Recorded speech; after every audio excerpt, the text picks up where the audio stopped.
दोस्तों नमस्कार, मैं एपी सर आप सभी का स्वागत करता हूं अपने यूट्यूब चैनल एग्जाम कोच पर। और अब आगाज हो चुका है किस चीज़ का, तो जो आरओ की तैयारी कर रहे हैं उनके लिए हमने 2022 इंड हो रहा, लेकिन इंड होने के साथ साथ 2022 में पूरे साल में जो इम्पोर्टेंट करेंट अफेयर्स यानी घटित हुए हैं और एग्जाम के आगामी एग्जाम जो 23 में होंगे, चाहे वो पीसीएस अपर का हो, चाहे वो खंड शिक्षा अधिकारी का हो, चाहे वो किसका हो, आरओ का हो, आपको करंट अफेयर्स की टेंशन छोड़ देना है, क्योंकि सारा का सारा करंट अफेयर्स आपको विद प्रॉपर डिस्कशन हम आपके सामने प्रस्तुत करने वाले हैं। और उसका ये वीडियो नंबर पार्ट 1 है। इसी प्रकार हम पूरे साल का करंट अफेयर्स का निपटारा करेंगे और डेली बेसिस पे भी आपको अब विद लाइव आपका करंट अफेयर्स का सेशन बहुत जल्द मिलने वाला क्या आज से शुरू हो गया है। कल आप आइए तो आपका उसका आप चैनल को आप सब्सक्राइब नहीं किए तो सब्सक्राइब कर लो, तभी नोटिफिकेशन पता चलेगा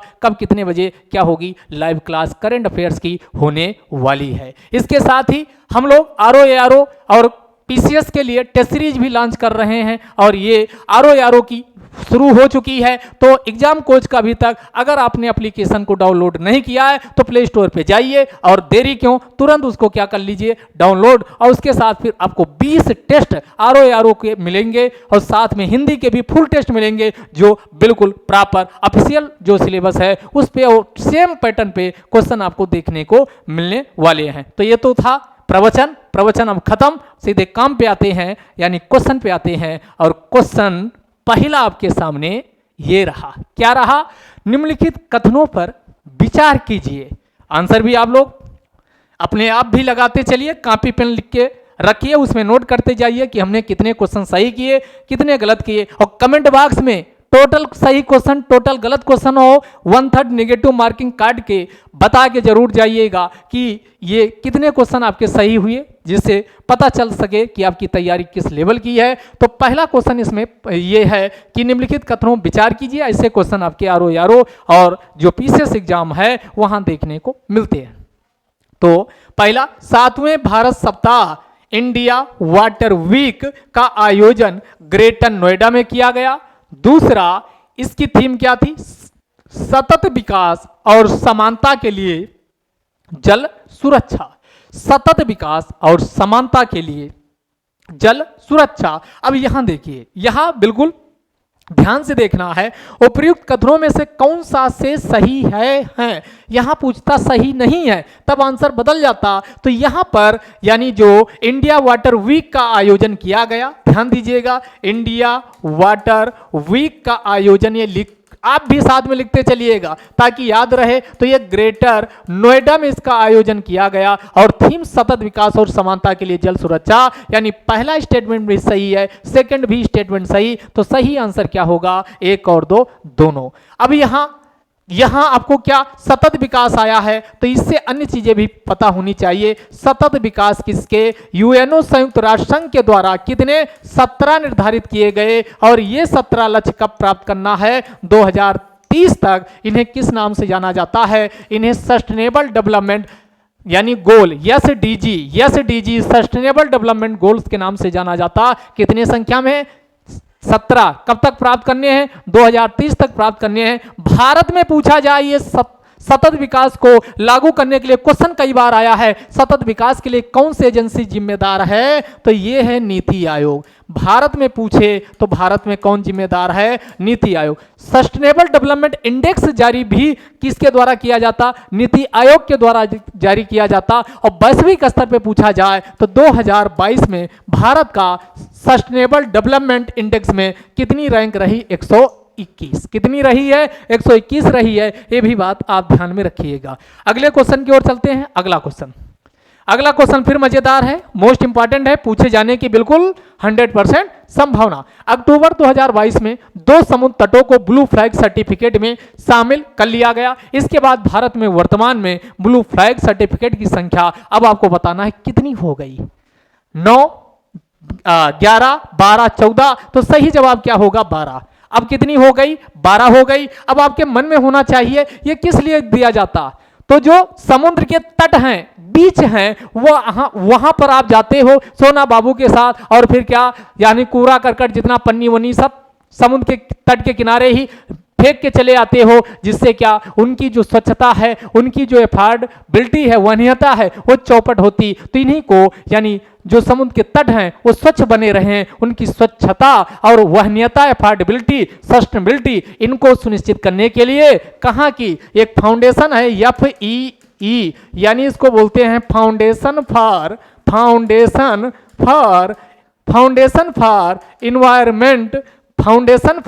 इन्वायरमेंट इन्वायरमेंट के द्वारा क्या किया जाता है, यानी एक पहल शुरू की गई। इसी को किस नाम से जाना जाता है, इसी को ब्लू फ्लैग सर्टिफिकेट के द्वारा, ये कहाँ की है, नीदरलैंड की है। नीदरलैंड की एक प्रकार की संस्था है, उसके द्वारा ये प्रयास किया गया। तो टोटल कितने, तो ध्यान दीजिएगा 12 इंडिया के जो समुद्र तट हैं वो ब्लू फ्लैग के अंतर्गत इंक्लूड किए गए। इससे हम अलग भी वीडियो बना चुके हैं, तो इसमें जान लीजिए कौन कौन से हैं, उनके नाम एक बार नजर आप दौड़ा लीजिए।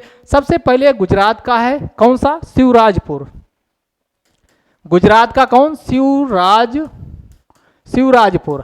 गुजरात के बाद आइए यहाँ पुडुचेरी, ये कौन, दमन दीव मिलेगा, तो दमन दीव का घोघला, दमन दीव का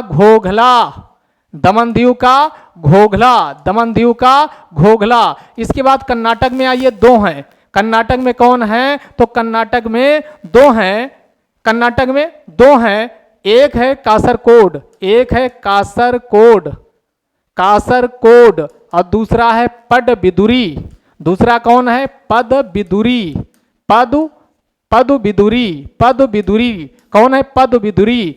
तो ये पदबिदुरी, कासरकोड और पदबिदुरी। और इसके बाद केरल में आइए, केरल का कौन है, कप्पाड।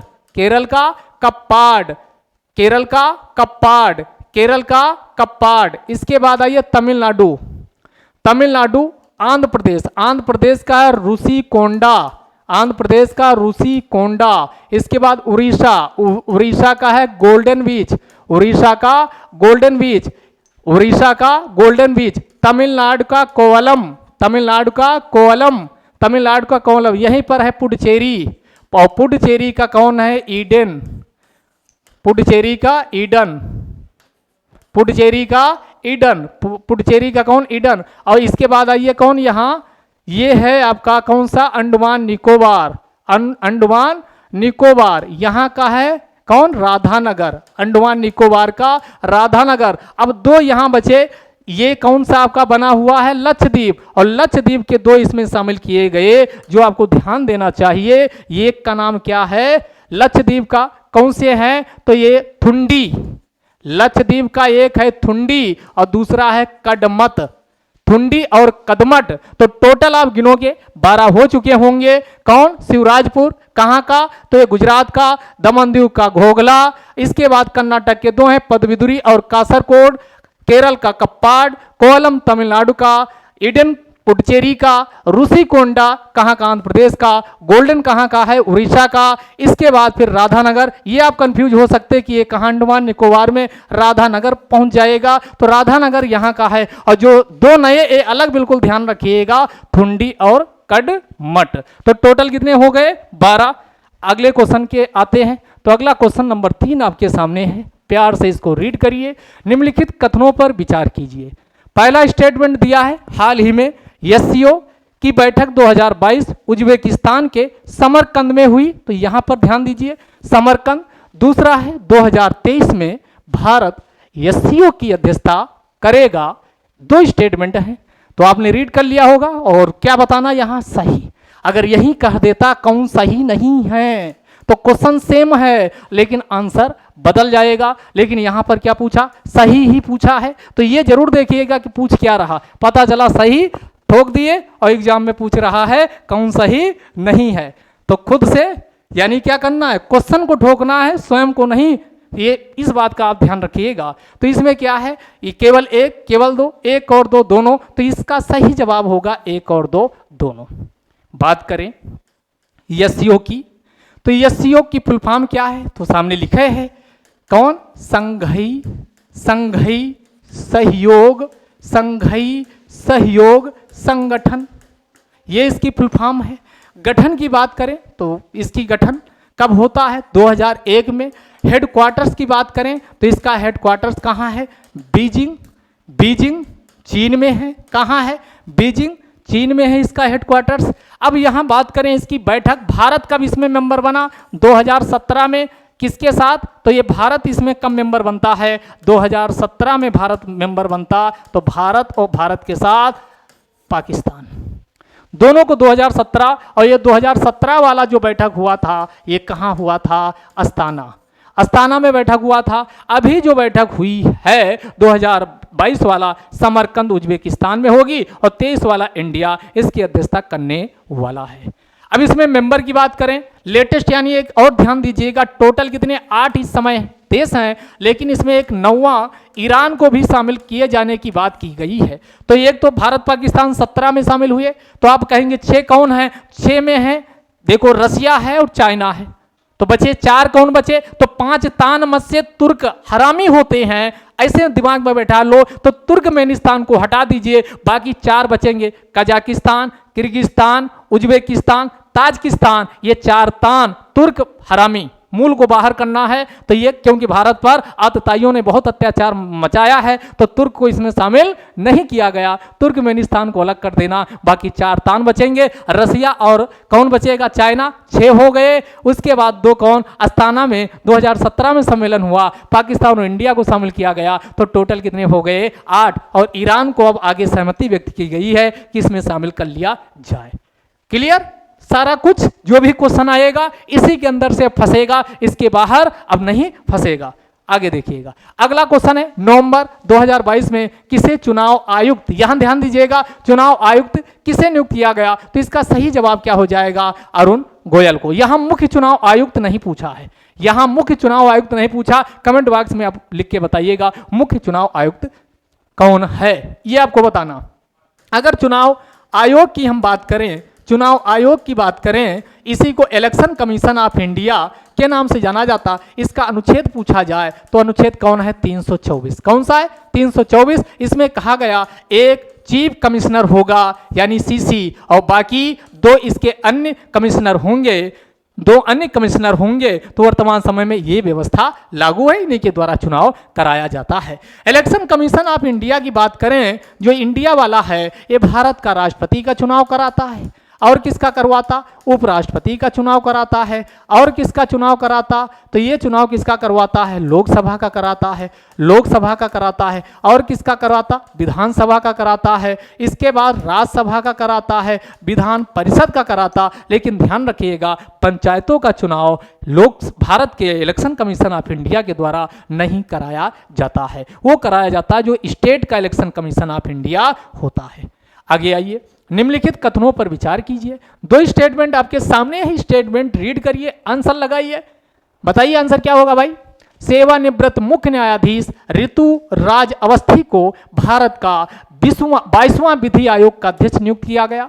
दूसरा, स्वतंत्र भारत का पहला विधि आयोग 1952 में स्थापित किया गया था। तो जी नहीं, यह है गलत, यह है गलत। इसमें पहला है केवल सही, यहां सही पूछा है तो केवल पहला क्या हो जाएगा? सही हो जाएगा। याद रखिए मेरे प्यारे दोस्तों, मित्रों, विधि आयोग ध्यान रखिएगा, यह संवैधानिक आयोग नहीं है, यह संवैधानिक आयोग नहीं है, इस बात का ध्यान रखिएगा। ये पहला विधि आयोग जो बना था भारत में, ये पहला विधि आयोग जो 1833 में लॉर्ड मैकाले की अध्यक्षता में बना था, ये भी पूछा जा सकता है। तो ये लॉर्ड मैकाले की अध्यक्षता में पहला विधि आयोग 1833 में बना था। नाम से ही पता चल रहा है, ऐसे जो पुराने कानून, अप्रासंगिक कानून, बेमतलब के कानून भरे पड़े हैं उनका निपटारा किया जाए, और जो रिलेवेंट हैं, प्रासंगिक हैं, उनके कानून को रखा जाए। इसी सब पॉइंटों पर, बिंदुओं पर विचार विमर्श करने के लिए विधि आयोग को लाया गया है। आगे आओ, हाल ही में पीएम नरेंद्र मोदी ने किस राज्य में 600 मेगावाट की कामेंग हाइड्रो पावर स्टेशन का उद्घाटन किया? मोदी जी जहां पर भी कोई उद्घाटन कर देते हैं, एग्जाम के लिए इंपॉर्टेंट हो जाता है, सिक्किम, अरुणाचल प्रदेश, त्रिपुरा, हिमाचल प्रदेश। तो इसका सही जवाब क्या होगा? अरुणाचल प्रदेश। ये कहां है? कामेंग, कामेंग पूछिए तो Kameng hydro power Kameng hydro power project आपसे पूछ रहा तो ये कहाँ है, तो ये अरुणाचल प्रदेश में है। कहाँ है भाई, अरुणाचल प्रदेश में है, अरुणाचल प्रदेश में है। ध्यान दीजिएगा ये कहाँ है, अरुणाचल। इसकी कैपेसिटी कितनी है, 600 मेगावाट। कितनी है, 600 मेगावाट। यहीं पर मोदी साहब ने और कई चर्चा में रही एक रतले हाइड्रो पावर प्रोजेक्ट पूछे तो ये कहाँ है, चिनाब नदी पर। कहाँ किस नदी पर है, चिनाब नदी पर है। तो इस बात को भी आप ध्यान रखिएगा, किस नदी पे है, चिनाब नदी पे है। रतले भी आपके एग्जाम के लिए इंपॉर्टेंट है। अगला फिर पूछ रहा 7वां नंबर का क्वेश्चन, राष्ट्रीय खेल पुरस्कार 2022। राष्ट्रीय खेल पुरस्कार 2022 के संदर्भ में विचार कीजिए और ये भारत की महामहिम राष्ट्रपति श्रीमती द्रौपदी मुर्मू के द्वारा ये पुरस्कार वितरित किए गए। तो ये मोस्ट इंपॉर्टेंट पहला ध्यान दीजिएगा। 29 अगस्त को क्या मनाया जाता है, इसमें नेशनल खेल दिवस मनाया जाता है। खेल दिवस किसकी जन्मतिथि है, किसके हॉकी के जादूगर मेजर ध्यानचंद। तो 1991-92 में जो राजीव गांधी खेल रत्न पुरस्कार था, राजीव गांधी खेल रत्न पुरस्कार, इसका नाम बदला गया और अब इसे किस नाम से जाना जाएगा, तो ये मेजर ध्यानचंद खेल रत्न पुरस्कार के नाम से जाना जाएगा। और ये पहली बार अब यानी इसको अभी इस साल केवल एक व्यक्ति को मिला है। टेबल टेनिस के प्लेयर हैं कौन, तो ये शरद कमल अचंता। ये मोस्ट इंपॉर्टेंट का नाम है, शरद कमल अचंता एकमात्र हैं जो इस बार का दिया गया। तो ये मोस्ट इंपॉर्टेंट है, क्वेश्चन छपेगा पेपर में, तो इसको ध्यान रखिए। और अगर टेबल टेनिस में आप देखोगे तो मनिका बत्रा के बाद ये दूसरे ऐसे हैं जिनको खेल रत्न पुरस्कार नवाजा गया, तो ये बात सही है। आगे इस वर्ष 25 प्लेयर को अर्जुन पुरस्कार दिया गया, ये भी बात सही है। खेल रत्न पुरस्कार 1991-92 में स्थापित हुए, ये भी सही। तो 1, 2, 3 यहाँ पर तीनों स्टेटमेंट हैं सही। और पहली बार खेल रत्न पुरस्कार 1991-92 में किसको दिया गया, तो ये शतरंज के जादूगर, शतरंज के कौन, विश्वनाथ आनंद को पहली बार दिया गया था। इस बात को भी ध्यान रखिए। हाल ही में किस देश ने दुनिया की सबसे लंबी कौन सी यात्री ट्रेन चला दी है, तो यह कारनामा कौन किया। वैसे इन कारनामों के लिए चाइना क्या कुख्यात रहता है, लेकिन ये कारनामा स्विट्जरलैंड के द्वारा किया गया और स्विट्जरलैंड ने अपने यात्रियों को बहुत ध्यान रखता। तो इसीलिए आप देखोगे शांति या जो भी सूचकांक आता है वहाँ बिल्कुल वो टॉप पे रहता है। और कई मुख्यालय चाहे ये WTO का हो या WHO का हो, इन सब का कहाँ, जिनेवा मुख्यालय इसीलिए स्विट्जरलैंड में स्थापित किया गया है। आगे आओ, अगला निम्नलिखित कथनों पर विचार कीजिए। पहला, अक्टूबर 2022 में म्यांमार को फाइनेंशियल एक्शन टास्क फोर्स की ब्लैक लिस्ट में डाल दिया गया। दूसरा, फाइनेंशियल एक्शन टास्क फोर्स के वर्तमान अध्यक्ष कौन है, T राजा कुमार हैं। तो ये आपका पूछ रहा, तो यहाँ पर 1 और 2 स्टेटमेंट बताना क्या सही है, तो यहाँ पर दोनों स्टेटमेंट क्या है, सही है। बात करें फाइनेंशियल एक्शन टास्क फोर्स की, तो इसकी फुल फॉर्म क्या है, फाइनेंशियल एक्शन किस नाम से इसकी फुल फॉर्म है, फाइनेंशियल एक्शन टास्क फोर्स। इसी को हिंदी में वित्तीय कार्यबल के नाम से जाना जाता है। तो ये फाइनेंशियल एक्शन टास्क फोर्स, इसकी स्थापना G7 देशों के द्वारा मिलकर 1989 में की गई थी। कब की गई थी, 1989 में। और विश्व के देश, कोई भी देश जब ऐसी कोई आर्थिक गतिविधि को अंजाम देता है जिससे जो मुक्त व्यापार है उस पर कुठाराघात होता है, तो उसको ग्रे लिस्ट, ब्लैक लिस्ट, इन सब में निपटाया जा सकता है और प्रतिबंध लगाए जा सकते हैं उसके व्यापार पर। तो इसमें दोनों को स्टेटमेंट सही है। म्यांमार को अभी अक्टूबर में डाला गया और साथ में इसके T राजा कुमार इसके अध्यक्ष हैं। अगला, आसियान का सदस्य पूर्वी तिमोर कौन बनेगा, तो आपको पता है कि पहले इसका आंसर जान लीजिए। तो ये 11वां सदस्य के रूप में जो पूर्वी तिमोर है, इसको अब मेंबर के रूप में शामिल कर लिया जाएगा। तो यहाँ भारत है, तो ये पूर्वोत्तर भारत के साथ ये लगा हुआ कौन है, तो ये म्यांमार है। म्यांमार के बाद ये आपका ये TH लिख दिए, थाईलैंड, म्यांमार, थाईलैंड। फिर आपका कौन है, लाओस है। और लाओस के बाद फिर कौन है, ये वियतनाम है। ये कौन सा देश है, वियतनाम है, और वियतनाम के साथ ये कौन है? कंबोडिया। ये कौन है? कंबोडिया। और कंबोडिया के साथ लगा हुआ कंबोडिया, मलेशिया, मलेशिया, इसके साथ लगा हुआ कौन? सिंगापुर, सिंगापुर, फिर कौन? फिलीपींस, फिलीपींस, इधर आपका इंडोनेशिया, इंडोनेशिया, इंडोनेशिया, ये कौन हो गया? फिलीपींस, और इसी के ऊपर लगा हुआ कौन? Brunei, Brunei, Brunei, Brunei. तो कितने ये हो गए? तो ये आपका कौन? इंडोनेशिया के बीच में ही यहाँ घुसा हुआ है, जिसका नाम क्या है? East Timor, east Timor, east Timor. तो ये टोटल कौन? 1 2 3 4 5 6 7 8 9 10, ये 10 देश मिल करके जो आपके सामने हैं, Myanmar, Thailand, Laos, Vietnam, Cambodia, Malaysia, Singapore, Indonesia, Philippines, Brunei, यही 10 देश मिल करके क्या बनाते हैं? एशियान का निर्माण यानी किया गया। और ये एशियान का कब? 1967 में इसका निर्माण होता है। इसकी राजधानी पूछे तो ये जकार्ता है, यानी इसका हेडक्वार्टर्स कहाँ? इंडोनेशिया की राजधानी जकार्ता में इसका हेडक्वार्टर से स्थापित किया गया है। कहाँ किया गया? तो इंडोनेशिया जकार्ता में किया गया। तो इसमें 11वां मेंबर के रूप में किसको शामिल करने की बात की गई है? ईस्ट तिमोर को। क्लियर? तो ये सब अपनी कॉपी में लिखते चलिएगा। आगे है, अगला पूछ रहा G20 शिखर सम्मेलन के संदर्भ में, मोस्ट इंपॉर्टेंट है, विचार कीजिए। बाली इंडोनेशिया में कौन सा 17वां शिखर सम्मेलन आयोजित किया गया? अगला, इसका विषय क्या था? Recover together, recover stronger, recover together, recover stronger इसका विषय था। इसका मुख्यालय क्या? जर्मनी में है। तो ये है तीसरा स्टेटमेंट गलत, क्योंकि इसका मुख्यालय कहीं परमानेंट है ही नहीं। गई भैंस पानी में। आपको लगेगा जर्मनी वर्मनी ये सब होगा, लेकिन इसका परमानेंट कहीं पर सचिवालय या मुख्यालय है ही नहीं। ये समय समय पर यानी ट्रॉयका के द्वारा तय होता है कि इसकी अध्यक्षता 3 देश एक साथ लिए जाते हैं। जैसे पिछला ट्रॉयका जो बना था, ट्रॉयका ये बना था, तो इसमें 3 कौन थे? तो 21, 22 और 23, ये 3 देशों का एक साथ ट्रॉयका तय किया गया था। तो 21 वाला इटली, 22 वाला बाली इंडोनेशिया, बाली इंडोनेशिया, अब तो आंसर भी आपको पता चल गया होगा।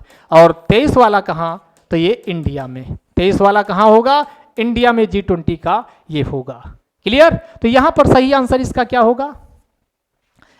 क्या लगा दिए? 1 और 2, 1 और 2 किसमें है? अच्छा, ये गलत आंसर मार दिए। चलो ये देखो, 1 और 2 बिल्कुल सही है, तीसरा वाला गलत, क्योंकि इसका परमानेंट कोई हेडक्वार्टर्स नहीं है। ट्रॉयका के माध्यम से तय होता है कि कौन इसका अध्यक्ष होगा। अब G20 की बात करें तो G20 की स्थापना 1999 में होती है। कब होती? 1999। आज के संदर्भ में देखें तो विश्व की GDP का 85%, ट्रेड का अगर पूछा जाए व्यापार का, तो व्यापार का कितना? 75%, और साथ में जनसंख्या 60% से ज़्यादा ये हिस्सा धारण करता है। इसमें कितने? 19 देश हैं, प्लस कितना? एक यूरोपियन यूनियन यानी क्षेत्रीय संगठन को शामिल किया गया है। समय मुख्यालय कहीं नहीं, मुख्यालय इसका परमानेंट है ही नहीं, इस बात का आप ध्यान रखिएगा। अब इसमें आगे ध्यान दीजिएगा, हमने आपको क्या बताया भाई? G20 आया है, तो G20 के संदर्भ में और क्या आपको पता होना चाहिए? G20 है तो ये आपका जो 22 वाला हुआ है, 22 से 22, 22 से बाली, और बाली कहाँ है? इंडोनेशिया। 22 वाला कहाँ हुआ G20? तो ये कहाँ हुआ है भाई? इंडोनेशिया में, इंडोनेशिया में। 22 वाला इंडोनेशिया इसकी अध्यक्षता किया था। अब आगे ध्यान दीजिएगा, 22 वाले की थीम भी आपको ध्यान रखना। और जो 23 वाला होगा G20, ये 23 वाला जो G20 होने वाला है, ये कहाँ होगा? ये भारत में होगा, भारत में होगा। और भारत में जो होगा, अब इसकी थीम भारत वाली भी इंपॉर्टेंट है। क्या थीम रखी गई है? तो इसमें one earth, one family, one earth, one family, ये थीम बिल्कुल याद कर लीजिए। और वन फ्यूचर। और ये भारत की जो वसुधैव कुटुंबकम की अवधारणा है, किससे आधारित है? तो भारत की जो वसुधैव कुटुंबकम की, भारत की वसुधैव कुटुंबकम पर आधारित है, भारत की वसुधैव कुटुंबकम पर आधारित। क्लियर? अब ये G20 में किसी को कोई दिक्कत नहीं होनी चाहिए, सारी चीजें हमने आपको बता दी। ठीक, अगर हम देशों की बात करें G20 में कौन, तो उधर से शुरू करिए। अमेरिका, उसके बाद कनाडा, अमेरिका, मेक्सिको 3 वहां से, और इधर से अर्जेंटीना, ब्राजील, ये भी ये ध्यान रखिएगा, अर्जेंटीना ब्राजील इधर से दक्षिण अमेरिका महाद्वीप से, दक्षिण अफ्रीका से, केवल दक्षिण अफ्रीका ही शामिल है अफ्रीकी महाद्वीप से। इसके बाद आइए मध्य पूर्व से सऊदी अरब और तुर्की 2 देश शामिल हैं, ये हो गया। इसके बाद अब सीधे पकड़ लीजिए किसको, इंडिया को, और इंडिया पे आइए, इंडिया है, चाइना चोर है, इंडिया, चाइना हो गया, जापान हो गया, दक्षिण कोरिया हो गया, रशिया हो गया है, उसके बाद सिंगापुर हो गया, ऑस्ट्रेलिया हो गया, सिंगापुर, ऑस्ट्रेलिया, जापान। और यूरोप में जाओगे तो यूरोप में कौन कौन देश हैं, तो यूनाइटेड किंगडम तो होगा ही, उसके बाद है फ्रांस है, जर्मनी है, इटली है। फ्रांस, जर्मनी, इटली, यूके, ये 4 देश यूरोप से हैं। टोटल मिलाओगे तो ये 19 हो चुके, और बाकी बचा एक कौन, यूरोपियन यूनियन। तो ये 20 देश आपके टिप्स पे होना चाहिए। क्लियर? तो ये इससे क्वेश्चन यूपीएससी में भी पूछा जा चुका है। तो सब कुछ हमने G20 के बारे में डिस्कस कर दिए। अब इसके बाहर जो आएगा इसी के अंदर से आना चाहिए। चलो भाई अगला क्वेश्चन देखते हैं। अगला है, हाल ही में किस देश के द्वारा ऑपरेशन बरखाना समाप्त करने की घोषणा की गई? तो इसका सही जवाब क्या होगा, ऑपरेशन बरखाना, ये फ्रांस के द्वारा समाप्त करने की क्या घोषणा की गई। अगला क्वेश्चन है, हाल ही में कैम्ब्रिज, ये ध्यान दीजिएगा, ये इंपॉर्टेंट है, ये क्या है, इंपॉर्टेंट। तो ये कैम्ब्रिज डिक्शनरी के द्वारा कौन सा वर्ड ऑफ ईयर 2022, ये कौन सा शब्द है, तो ये होमर, कौन सा शब्द घोषित किया गया, तो ये होमर को वर्ड ऑफ द ईयर घोषित किया गया है। क्या घोषित किया गया, वर्ड ऑफ द ईयर घोषित किया गया। ये परमा क्राइसिस को भी किस डिक्शनरी ने ये घोषित किया, ये कमेंट बॉक्स में आप लिख के बताइएगा। 2022 में इसको कौन सी डिक्शनरी है जो परमा क्राइसिस को भी क्या शब्द घोषित किया, ये आपको कमेंट बॉक्स में बताना है। अगला है अग्नि प्राइम बैलिस्टिक मिसाइल, 14 नंबर, ये क्वेश्चन पूछ रहा किस संदर्भ में विचार करना है। हाल ही में इसका परीक्षण एपीजे अब्दुल कलाम द्वीप से किया गया। दूसरा, यह हवा से हवा में मार करने वाली क्या मिसाइल है, आंसर है गलत, सतह से सतह, हवा नहीं, ये कहाँ है, सरफेस टू सरफेस, सतह से सतह पर मार करने वाली मिसाइल है। ठीक, तो ये सेकंड गलत हो जाएगा, सही क्या हो जाएगा, केवल एक। बात करें तो ये पटना याद रखिएगा, पटना यानी पृथ्वी, इसके बाद अग्नि, इसके बाद कौन हो गया, त्रिशूल, इसके बाद नाग और आकाश। ये मिसाइल, एक कार्यक्रम चलता है एपीजे अब्दुल कलाम का सपना भी था मिसाइल मैन, 1983 में इंटीग्रेटेड गाइडेड मिसाइल प्रोग्राम 1983 में एपीजे अब्दुल कलाम के द्वारा शुरू किया गया था। इसमें जो अग्नि है, अब अग्नि में भी कई क्या है, कैटेगरी है। तो ये अग्नि में भी कई कैटेगरी, जैसे अग्नि 1, अगला है अग्नि 2, अगला कौन है, अग्नि 3, अगला कौन है, अग्नि 4, और अगली जो बन रही है अग्नि 5। क्या लिख दिया, हाँ ये अग्नि 5, अग्नि कौन सी, अग्नि 5। इसकी अगर बात करें तो इसकी रेंज 700 किलोमीटर तक थी, 700 किलोमीटर तक। अग्नि 2 की कितनी रेंज थी, तो इसकी 1500 किलोमीटर तक। इसकी कितनी रेंज, तो ये 1500 किलोमीटर तक इसकी रेंज है मार करने की। अग्नि 3 पूछा जाए तो इसकी अग्नि 3 की कितनी है, 2500 किलोमीटर, 2500 किलोमीटर रेंज, आगे पीछे कुछ हो सकता। अगला अग्नि 4 की है 3500 किलोमीटर, ये ऑन एवरेज लेते हैं। अग्नि 5 की बात करें तो अग्नि 5 की रेंज कितनी है, तो ये 5000 से 5500। ये अभी अग्नि 5 का परीक्षण भी किया गया, तो ये 5000 से 5500 किलोमीटर रेंज इसकी है। तो ये ध्यान दीजिए, जो यहाँ पर अग्नि 1 है, इसी के अंतर्गत यानी एक और मिसाइल लॉन्च की गई, इसी अग्नि 1। और ये सब ध्यान दीजिए, जो भी अग्नि की रेंज वाली हैं, ये सभी सतह से सतह पर मार करने वाली, सतह से सतह पर मार करने वाली मिसाइल हैं। अब इसी अग्नि 1 के स्थान पर अग्नि प्राइम को लॉन्च किया गया। क्या लिख दिए, अग्नि प्राइम, कौन सी, अग्नि प्राइम को लॉन्च किया गया। तो ये अग्नि प्राइम इसी के स्थान पे आई है। इसकी मारक क्षमता 1000 से 2000 किलोमीटर, तनिक ज़्यादा किया गया है। 1000 से 2000 किलोमीटर के बीच किसकी है, अग्नि प्राइम की है। अब वो क्वेश्चन आपकी समझ में आ चुका होगा। अगर क्वेश्चन की बात करें तो ये आप समझ ही चुके हो तो ये एपीजे अब्दुल कलाम से अग्नि प्राइम बैलिस्टिक मिसाइल का परीक्षण किया गया और ये सतह से सतह में हवा में मार करने वाली, सतह से सतह में मार करने वाली मिसाइल है। अगला, हाल ही में किस रेलवे स्टेशन को क्या घोषित किया गया, तो ये हम बात कर लेते हैं क्या, तो ये किस रेलवे स्टेशन को ईट राइट रेलवे स्टेशन का प्रमाण पत्र दिया गया है। 4 ऑप्शन है, जमशेदपुर रेलवे स्टेशन, अगला है भोपाल रेलवे स्टेशन, पटना, 4 भाग, तो सही जवाब क्या होगा, भोपाल रेलवे स्टेशन। बात करें ईट राइट, आप कौन सा, तो ध्यान दीजिएगा कौन सा, ईट,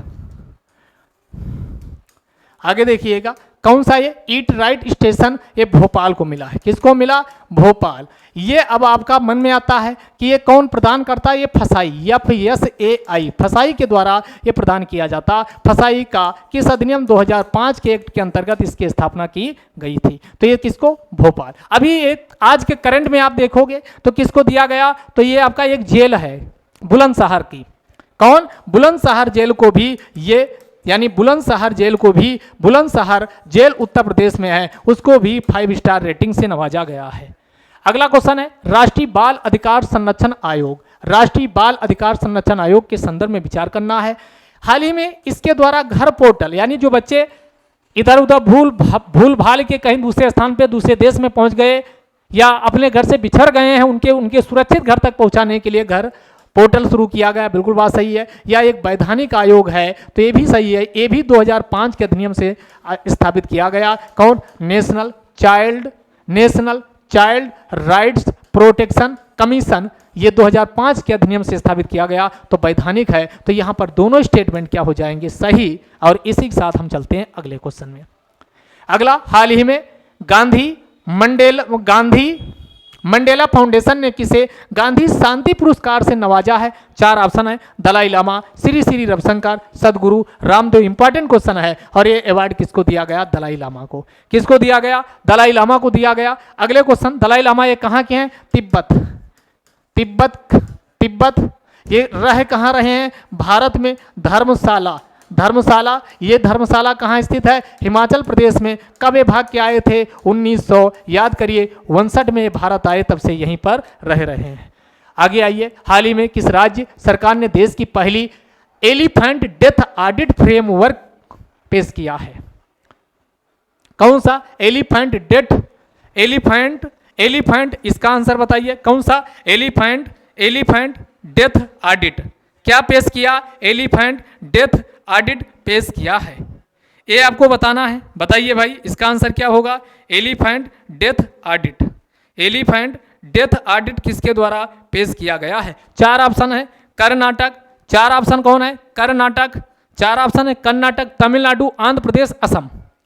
तो यहाँ पर यानी हाथियों की जो मृत्यु होती है उसका ऑडिट करने के लिए एक फ्रेमवर्क आया, जिसे किस नाम से जाना गया, एलिफेंट डेथ